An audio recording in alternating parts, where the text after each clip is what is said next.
नमस्कार दर्शक बंधु आपणकर जदि धनु राशि होइथाए तेबे एही कार्यक्रमटी आपण मानक पई बहुत अधिक गुरुत्वपूर्ण रहिछि कारण एही भिडियो रे आपणकर संपूर्ण मार्च मास सहित एप्रिल मासटी केमिति रहिबो एवं कौन परिवर्तन आसिबो आपणक जीवन रे एही मास गुड़िकरे एवं सबुठारु बड़ कथा हेउछि ग्रह मानकर गोचर रे जो बड़ विराट परिवर्तन घटिछि ताहा आपणक पई केमिति रहिबो केउ क्षेत्र रे आपण अधिक परिवर्तन देखिबे एवं आपणकर राशि धनु हेले मध्य आपणकर नक्षत्र अनुଯାयी आपणक उपरे शुभ प्रभाव पड़िबो ना अशुभ प्रभाव पड़िबो एवं सबुठारु बड़ कथा हेउछि कोन रहिछि प्रतिकार जहाँ आपणकर अशुभत्व को दूर करिबारे साहाय्य करिबो एवं शुभाशुभ फल को द्विगुणित करिबारे साहाय्य करिबो एही वीडियो रे विस्तृत भाबरे आलोचना करिबा एवं ता सहित फेब्रुआरी मासरु आपणकर जे तीनोटी दोष लागिथिला पापक्रति दोष ग्रहण दोष एवं अंगारक दोष जहाँ आपणकर फेब्रुआरी मास को बहुत अधिक प्रभावित करिथिला एही मार्च मासरे हेबा पई जाउछि शेष एवं किछि ग्रहंकर शुभ प्रभाव कारणरू आपणकर बहुत गुड़िए असंपूर्ण कार्य गुड़िक संपूर्ण हेबो एवं बहुत गुड़िए अभिलाष मध्य आपणकर पूरण होई जिवो तेबे आसंतु जानिबा केउ क्षेत्र रे की प्रकार परिवर्तन आपण देखिबे केउ केउ अभिलाष गुड़िक आपणकर पूरण हेबो किंतु भिडियोटी आरंभ करिबा पूर्वरु जदि आपणकर भी धनु राशि होइथाए एवं आपण भी ईश्वर को आंतरिक भक्ति एवं विश्वास करंती तेबे भिडियोटी को लाइक करंतु कमेंट बॉक्स रे जय जगन्नाथ जय मां लक्ष्मी अवश्य लिखि दियंतु ता सहित आम सह जोगाजोग करिबा पई भिडियोर मध्य भाग रे एक व्हाट्सएप नंबर टी दिया जाइछि जो नंबर साहाय्य आपण आम सह जोगाजोग करी निजर नूतन कुंडली प्रस्तुत करि परिबे कुंडली विश्लेषण कराई परिबे किंबा आपणकर चाकरी विवाह व्यवसाय प्रेम संपर्क शिक्षा स्वास्थ्य को नहीं किछि समस्या रहिछि ताहार सहजरे एवं स्वल्प मूल्य रे समाधान करि परिबे सेतिपाई आपण आम सह भिडियोर शेष पर्यंत जोड़ी होई रुहंतु एवं व्हाट्सएप नंबर माध्यम रे आम सह जोगाजोग करी खूब कम मूल्य रे आपणक समस्यार समाधान करंतु एबे आसंतु कार्यक्रमटी को आगो को बढ़ाइबा आसंतु जानिबा एही तीनोटी दोष पाई आपणकर जो समस्या गुड़िक चलीथिला विशेष भाव में आपणकर स्वास्थ्य रे जो समस्याटी देखा देइथिला एवं आर्थिक समस्या बढ़िबा कारणरू परिवार रे दुश्चिंता कलह एवं शांतिर अनुभव करू नथिले एवं आर्थिक समस्या आपणकर जो चिंता को बढ़ाइछि एवं विशेष भाव में विद्यार्थी माने शिक्षा क्षेत्र रे जो प्रबल समस्या देखुचंती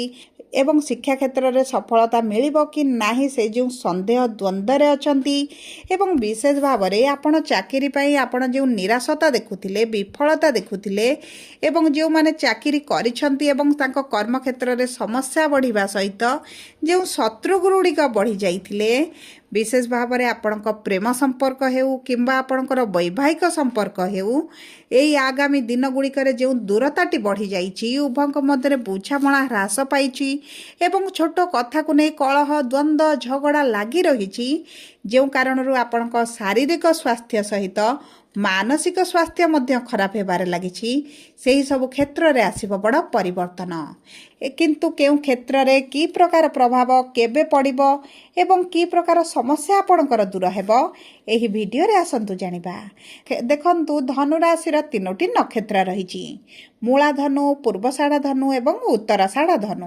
सर्वप्रथम हेउछि मूला धनु देखंतु आपणकर नक्षत्राधिपति हेउछंती केतु एवं भाग्यर भाव रे विराजमान करिसंती भाग्यर भाव रे ग्रहण लागिथिला एवं भाग्याधिपति आपणकर तृतीय भाव रे विराजमान करिसंती किंतु 15 तारिख दिन केंद्र को गोचर करिवे देखंतु एही समय मध्य आपणकर भाग्य आपणकर साथ देउ नथिला आपण जेकोसी कार्य करुथिला आपणकर अधारे अटकी रहुथिला विभिन्न प्रकार बाधा समस्या पई आपण संपूर्ण करि पारु नथिले बहुत गुड़िए धनुराशि व्यक्तिंकर अर्थ मध्य फसिकी रहिछि जो कारणरू आर्थिक समस्या बढ़िबा सहित दुश्चिंता मध्य बढ़िथिला किंतु एही 15 तारिख परठारू आपणकर भाग्य देव आपणकर साथ सुख सुविधा भोग विलास ऐश्वर्य वृद्धि घटिबो जदि आपण प्रॉपर्टी किनिबा पई कोनोसी जगार अर्थ विनियोग करिसेंती किबा प्रॉपर्टी बिक्री କରିବା ପାଇଁ ଚାହୁଁଛନ୍ତି ତେବେ ମଧ୍ୟ ଆପଣଙ୍କର ଖୁବ୍ ସହଜରେ ହୋଇଯିବ।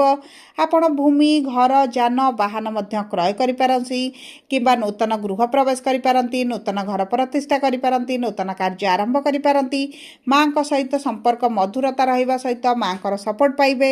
ଏବଂ ଦେଖନ୍ତୁ, ଆପଣ ଯଦି ଜନ୍ମଭୂମି ଠାରୁ ଦୂରରେ ରହୁଛନ୍ତି, ଅନ୍ୟତ୍ର ରହୁଛନ୍ତି, ବିଦେଶରେ ରହୁଛନ୍ତି, ତେବେ ମଧ୍ୟ ଆପଣଙ୍କର ଭାଗ୍ୟ ଦେବ ଆପଣଙ୍କର ସାଥ। ଏବଂ ତା ସହିତ ଯଦି ଆପଣଙ୍କର ବିଦେଶ ଯିବା ପାଇଁ ଯୋଜନାଟି ରହିଛି କିନ୍ତୁ ବିଭିନ୍ନ ପ୍ରକାର ସମସ୍ୟା ପାଇଁ ଆପଣ ଯାଇପାରୁନଥିଲେ ଏବଂ ଆପଣଙ୍କର ଆର୍ଥିକ ସମସ୍ୟାଟି ଆପଣଙ୍କୁ ଯେଉଁ ଘେରି ରହିଛି ସେଥିରୁ ଆପଣ ବାହାରିବା ଆରମ୍ଭ କରିବେ। ବିଶେଷ ଭାବରେ ଦେଖନ୍ତୁ, ଆପଣଙ୍କର ଅର୍ଥର ଅଭାବଟି ଯେଉଁ ବଢ଼ିଯାଇଛି ତାହା କମିବ ଏବଂ କୌଣସି ନା କୌଣସି ସୂତ୍ରରୁ ଧନ ପ୍ରାପ୍ତି ହେବ। ଅଚାନକ ଭାବରେ ଧନ ଲାଭ ମଧ୍ୟ ହୋଇପାରେ କିମ୍ବା ଆପଣଙ୍କର ଇନକମ୍ ବଢ଼ିବା କାରଣରୁ ଆପଣଙ୍କର ଋଣ କିଛି କାଂଶରେ ଆପଣ ପଇଠ କରିବେ ବା ସୁଝିବା ପାଇଁ ଆପଣ ସକ୍ଷମ ହେବେ। ଏବେ ଆସନ୍ତୁ ଜାଣିବା ପୂର୍ବଷାଢ଼ା ଧନୁ ବା 20/9 ଧନୁ ରାଶିର ବ୍ୟକ୍ତିବିଶେଷଙ୍କର ଆଗାମୀ ଦିନଗୁଡ଼ିକ କିଭଳି ରହିବ। ଦେଖନ୍ତୁ, ଆପଣଙ୍କର ନକ୍ଷତ୍ରାଧିପତି ହେଉଛନ୍ତି ଶୁକ୍ର ଏବଂ ଶୁକ୍ର ଆପଣଙ୍କର କେନ୍ଦ୍ରରେ ବିରାଜମାନ କରିଛନ୍ତି। କିନ୍ତୁ ଶୁକ୍ର ହେଉଛନ୍ତି ଆପଣଙ୍କର ଲାଭାଧିପତି, ମନସ୍କାମନାର ଭାବର, ଆପଣଙ୍କ ଇଚ୍ଛାବୃତ୍ତିର ଗୃହର ସ୍ୱାମୀ ଅଟନ୍ତି। ତା ସହିତ ଆପଣଙ୍କର ରୋଗ, ଋଣ, ଶତ୍ରୁର ମଧ୍ୟ ସ୍ୱାମୀ ଅଟନ୍ତି। ଆପଣଙ୍କ କର୍ମକ୍ଷେତ୍ର ହେଉ, ପରିବାର ହେଉ, ଆପଣଙ୍କ ଚତୁଃପାର୍ଶ୍ୱରେ ଯଦି ଶତ୍ରୁ ବୃଦ୍ଧି ପାଇଥିଲେ ତେବେ ମଧ୍ୟ ଆପଣଙ୍କ ଶତ୍ରୁମାନଙ୍କୁ ଆପଣ ପରାସ୍ତ କରିବେ।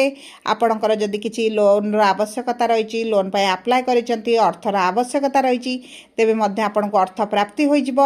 ଏବଂ ଦେଖନ୍ତୁ, ଯଦି ଆପଣଙ୍କ ସ୍ୱାସ୍ଥ୍ୟ ସମସ୍ୟା ଆପଣଙ୍କୁ ବେଶୀ ପ୍ରଭାବିତ କରୁଥିଲା ଓ ଆପଣଙ୍କୁ ସମସ୍ୟାରେ ପକାଉଥିଲା, ପୀଡ଼ା ଦେଉଥିଲା, କଷ୍ଟ ଦେଉଥିଲା, ସେହି ସ୍ୱାସ୍ଥ୍ୟ ସମସ୍ୟାରେ ଆସିବ ଉନ୍ନତି।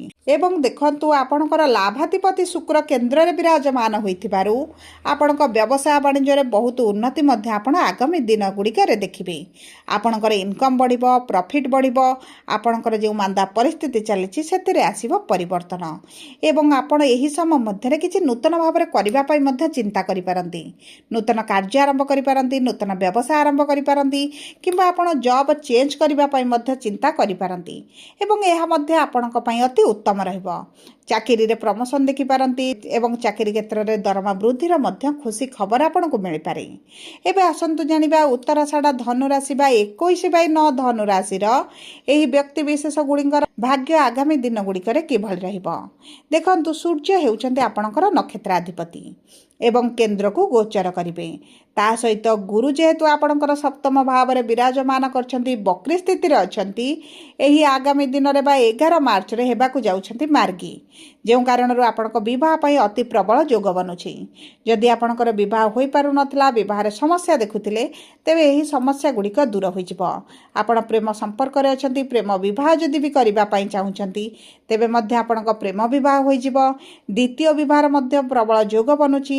ଆପଣଙ୍କୁ ଦ୍ୱିତୀୟ ବିବାହ ମାଧ୍ୟମରେ ଧନ ଲାଭ ମଧ୍ୟ ହୋଇପାରେ ଏବଂ ଯେଉଁମାନଙ୍କ ବୈବାହିକ ସମ୍ପର୍କରେ କିଛିଟା ଦୂରତା ବଢ଼ିଛି, ଆପଣଙ୍କ ଉଭୟଙ୍କ ମଧ୍ୟରେ ବୁଝାମଣା ରହିନାହିଁ, ଉଭୟଙ୍କର ପରିସ୍ଥିତି ବହୁତ ଅଧିକ ଜଟିଳ ହୋଇଗଲାଣି, ପୋଲିସ, କୋର୍ଟ, କଚେରୀ କେସ୍ ପର୍ଯ୍ୟନ୍ତ ଗଲାଣି, ସେମାନଙ୍କ ସମ୍ପର୍କରେ ମଧ୍ୟ ଏକତ୍ର ହେବାର ମଧ୍ୟ ସମ୍ଭାବନାଟି ଦେଖାଯାଉଛି। ଯେଉଁ ବ୍ୟକ୍ତିମାନଙ୍କର ବିବାହର ଯୋଜନାରେ ରହିଛନ୍ତି ସେମାନଙ୍କର ବିବାହ ମଧ୍ୟ ହୋଇଯିବ ଏବଂ ଆପଣଙ୍କ ସ୍ୱାସ୍ଥ୍ୟର ଉନ୍ନତି ସହିତ ଆର୍ଥିକ କ୍ଷେତ୍ରରେ ପରିବର୍ତ୍ତନ ଦେଖିବେ।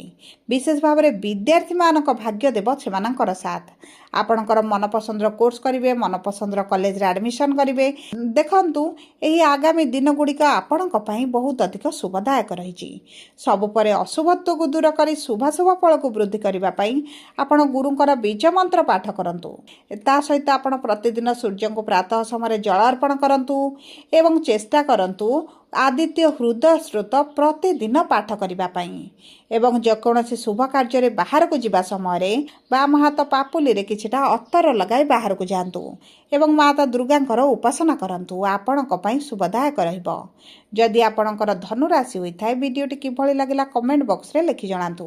ଯଦି ପ୍ରଥମ ଥର ଆମ ଚ୍ୟାନେଲକୁ ଆସିଛନ୍ତି, ଚ୍ୟାନେଲଟିକୁ ସବସ୍କ୍ରାଇବ୍ କରନ୍ତୁ। ଧନ୍ୟବାଦ।